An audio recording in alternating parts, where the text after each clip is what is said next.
Hi, good afternoon. We're here with Antony, Edmonson, Bennett from Rooute Technologies. How you doing, Antony? I'm good, thank you. How are you doing, mate? Yeah, really good, thank you. Thanks very much for joining us today. So if you could start us off and tell us a bit about who you are, what it is that you do, and how long you've been doing it for, please. Yeah, sure. So obviously I'm Antony Edmonson Bennett. I'm the CEO and founder of Rooute Technologies. Rooute Technologies is a pioneer in a new green energy harvesting system. Basically, we harvest compression from vehicles, and obviously that produces energy. We've been doing this now through R&D stage for the past 4 years.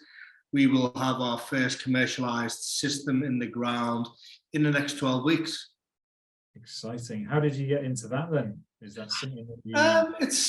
It's been a bit of a long story, really. I started in the military. I was a telecoms engineer, moving in then into what I call Civvy Street. I did MEP globally, from oil and gas, construction, telecoms, you name it, I probably did it, from a project management stance. One thing that I did when I was obviously in oil and gas, I got to travel obviously around the world considerably. A lot of that in major cities in the likes of Africa and Southeast Asia and South America. One thing that then became apparent was there was an abundance of, I'd say, people and vehicles within these cities. Also, what they have an extreme case of is breakdown of the infrastructure. That was obviously through overuse of the energy grid that they have in the countries, and then they have a reliance then on fossil fuel-based generators. So the pollution that already exists within a city becomes extremely worse. Imagine London and then adding a lot of generators on top of that. It becomes a bit too much, really. So yeah, it was a little case from myself then, really, to look, why can't we use what's there abundance of in the city to generate what I'd say is a sustainable means of energy. I know a lot of people don't like to hear that human beings are sustainable in any means, but when you look at it, without human beings, you wouldn't have a requirement for energy on the planet, really, would you? So it's a case of, look, we have a considerable amount in every city, probably every town in the world, a lot of vehicles, a lot of people. So the idea came about driving from, obviously I lived in London at the time, on the M25 car park, up to Heathrow. I came up with the idea, obviously, why can't we use compression of vehicles to drive, obviously, energy through an alternator, same as like wind, but obviously using compression, and then capturing that energy and utilizing it for the greater good, really. Good stuff, good story. So thank you very much for that. What's your journey been like to date then? Is it 4 years, you're saying? Yeah, so 4 years when I'd say pure R&D, so that's within the company. Before that, the idea, obviously, the transition from what I'd say a normal working life, obviously day-to-day work slog, to obviously having I'd say, bit of the guts, really, determination to move from a protected role, obviously the nice comfort of your yearly and monthly income, into really going into setting up my own business and starting the transition, really. So I started back around about 2015, really, with the idea, a little bit earlier. Weirdly enough, I forgot all about the idea. I had on the dictaphone, and then iPhone being iPhone, give me it back a few years later. So I added to that in the what I'd say the travel from obviously around the M25, and from that idea, from that then I came into partnerships with the likes of Innovate Design, who assisted me with the first initial design. One thing I can do, I can sketch, but I'm not a CAD designer by any means. So they assisted us with that. And then, yeah, when we came in, we started then fundamentally in 2018 as a company, and basically been going since. And like I say, it's been 100% R&D, a lot of trials, tribulations, failures, and we out the back end over the past say year or so, we've not just proven the technology, we've obviously adapted and developed that technology to have higher efficiency rates. Some academics to say it was impossible, but it's actually not. So that's obviously always good for us as a company as well. But yeah, we've gone from that to, instead of having 15 or so different products, we've honed into what I'd say the launch product, which will be obviously in the ground in the next 12 weeks. And that is set around what we say the decarbonisation, or the assistance to decarbonisation of the shipping and industrial movements of freight around the world. We believe that's one of the biggest, I'd say, contributors to carbon emissions. It's actually about 3% of the worldwide carbon emissions comes from shipping alone. So we thought, look, that for us is one, we class it as low-hanging fruit, low-hanging fruit, even though obviously the I'd say the general sector is quite large, and the I'd say the business case around that is quite large, substantial. It actually has turned out that the system itself works a lot better, obviously, with the larger base vehicles anyway. From that, we'll have the development of what we say the normal standardized road-based system as well. So not only will it be obviously for the larger vehicles in ports, distribution centres, you name it, we can put it in really. It will then develop into the standard road-based system, and then again into a high-speed model where you can put it onto motorways and things like that. All of these things we've already tested and proved. It's just that now we're going to focus on a launch of one product at a time, I say. Yeah, focus. Good stuff. So what makes you unique? It might sound like a silly question. Is it nobody else is doing this kind of thing at the moment? Basically, yeah. I think don't get me wrong, the technology has been around for millennia with respect to obviously using compression to drive energy or something else. Or it's a case of a lot of people prior to us have tried and failed. We have patents now against obviously what we call our RBS, so the road-based system itself. The electric part, or the power side, generation side of the system, is just what I'd say it's a generalized off the shelf. We're not trying to reinvent the wheel really with distribution, but the bit in the ground is the key, and that's the key to basically absorbing as much as that energy where the vehicle drives over. And now the energy that's obviously being transitioned from the vehicle obviously into the system is what I call lost energy. It's energy that would have went from there to the ground anyway, from a vehicle to the ground, should I say. Even though it looks like a slight speed bump, you basically drive over it. It feels like, imagine a surfer on the wave going over the wave. Obviously, you come up and it's a smooth transition because you're going from a compression down to a flat surface. So it's two compression-based systems together, so ours and obviously the vehicle. So you really don't feel anything. And the systems that we put in the ground anyway at the moment is up to 30 miles per hour. You can still drive onto them.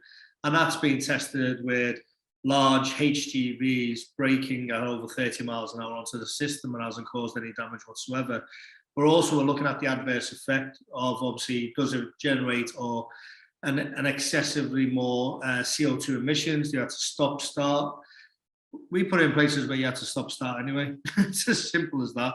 So whatever it is, we're not adding to obviously the carbon emissions. We're actually basically reducing that. And we reduce that in a way because obviously the energy we provide is, like I say, it's lost energy. And then that would, if you look at it, I don't like to use the words really offsetting, but if you look at how you, with relation to how much CO2 emissions you actually save from the power that you generate, our smaller system basically saves about 2.3 cubic meters of CO2 emissions every day. So thousands of these systems out, it can quite considerably accelerate the race to net zero. Excellent, brilliant, good stuff. So it sounds like an exciting future. What are the challenges lying ahead for you? What do you see? The biggest challenge we see now, which is obviously a good challenge in a way, I suppose. Before it was obviously getting the tech and making sure there's visibility of the tech and making sure it works and all the pains that go with innovation, really. Now it's a case of we've got the system, we put it in the ground, we've got RAF's global interest within the product itself. from the US to Neon in Saudi. We've already sold quite considerable amounts of systems ready. We want to be first to the market with the system. It's case now, it's about manufacturing to meet the demand. Now, I'm a big believer in the marketing potential of a product. Ours, basically, I don't like to use it, sells itself. It's the idea of, look, it's compatible with every other green energy system on the planet, obviously wind, solar, you name it. It's all about having that energy mix. And obviously, why don't you want to use what we waste every day? Why don't you want to utilize that? Yeah. But we have, like I say, we have a massive order book for the future. And again, that's growing and growing. So it's then how do we meet the demand? Now, I want to basically not just saturate the market from I'd say, a commercial perspective, but our big emphasis from the company and why I started it was to make a change, to educate people there is a different way, and to basically have the message out there. We are a social impact brand at the end of the day. We started as a social impact brand, we always will be. We do meet 11 of the 17 UN sustainability criteria, and we have been invited to many places around the world to discuss that. So to me, it's a big thing to get the brand there, get the message out there, how we can change things, to look at capitalizing with respect to, you've got 800 million people on the planet without direct access to energy of any sort, electricity of any sort. So our systems really, in a nutshell, we can put them anywhere, and we can utilize them off grid. We don't have a reliance on weather. We just have a reliance on compression. Now, obviously, yeah, I'm saying vehicles, but you can use anything as long as it pushes it down. It doesn't matter. What is the difference is the amount of energy that comes out from that single compression, really. But meaningfully, and I've been to remote villages around Africa and South America and things like this. You still have quite an abundance of vehicles, even though there's no electricity. It's quite a strange place, but to me, this would assist anywhere in the world, with obviously lighting for schooling, lighting for pumps, agriculture, things like this. So we are actually working on a system that is basically driven from the movement and the passage of cattle. So cattle steps on it, it generates electricity. It's as simple as that, really. And from that, obviously, we'll have another product. Excellent. So moving on to yourself and that kind of journey you've been on as a business owner, what would you say to date is the biggest lesson so far? If there's one that you can pick out, it might be a couple that come. Yeah, there's been a few actually. Really, it's patience is one.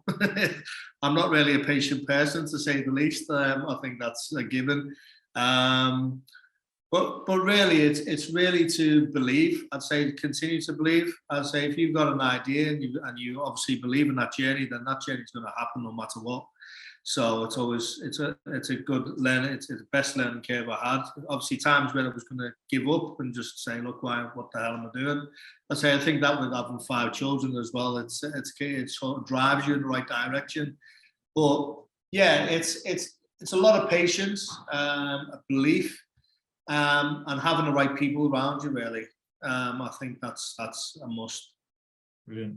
So, in terms of offering advice to someone who's just starting out, would that be reflective of what you just said? Is there anything sort of? Yeah, I think is basically. I'd say I should have done this years ago. It's as simple as that. I think the fear stops you from doing what you really truly want to do. And if you've got a call, and I know it's like a bit of a cliche, but if you have got a call and you think that's what you need to do, and it bugs you even when you're asleep and you can't stop thinking about it, then do it. It's as simple as that. Just do it. It's obviously what's the worst can happen at the end of the day, I think. Yeah, you're going to learn a massive amount from it. Exactly. Another good share. So what inspires you to do what you do? It could be friends, family. Of course. Obviously, I've got a strong family circle around me. Really, obviously, my wife. I've got, they say, 5 children as well, so they need to be patient with me more than anything, I think. But it's that having that family network around you, having that support network around you as well is key. So if we want to learn more about what you're up to, or if there's any latest news you want to share, feel free, just let us know about your website or anything like that.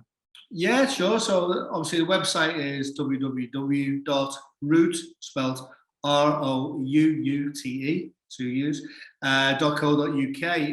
But yes, we're about to put what we say our first commercialized system into the ground in Grimsby on Humber in the next 12 to 14 weeks, and that will be publicized globally as well. We're obviously sending that to our partners and distribution centers in the US, ready for what we say is the not the final, but the first, let's say, go-to-market. So it will be the launch of Rooute to the general public, and it will be a big one, I think. And with that, from the back of that, we are bringing a lot of what we say early adopters of the system from around the world to come and see the system. So it's a big thing for us. It's a big thing for the market, and to be honest, it will silence a few critics out there as well. So that'll give me great pleasure, to be perfectly honest. But yeah, I think it is going to revolutionise the way we see and how we harvest energy in the future, I think. Brilliant. It sounds like an awesome journey. Well done to getting this far, and I wish you all the best for the coming commercialization. Thanks very much. Thank you. Thanks, Anthony.